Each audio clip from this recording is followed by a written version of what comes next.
How to create job alerts in LinkedIn mobile app. Firstly, you have to install the LinkedIn mobile app from your Play Store. Now just you have to open in your Android the LinkedIn mobile app.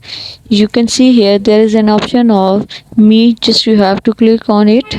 Now you can see this type of screen appear. There is an option of view profile, and at the last you can see here settings option. Just you have to click on the settings here. This type of screen will appear. Now you can see there is a notification bar. You have to click on it.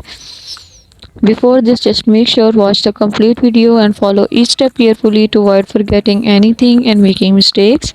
Now we can see here there is an option of searching for a job. Just you have to click on searching for a job.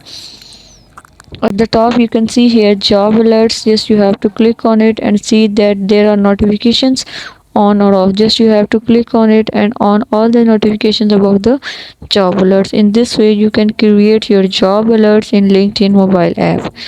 All these procedures can be applied on the Android as well as on iPhone. Thank you so much. That was all. Please consider showing your support by commenting, liking, sharing, and subscribing to our channel for more valuable content in the future. Your engagement is highly appreciated. I wish you very good luck. Thanks.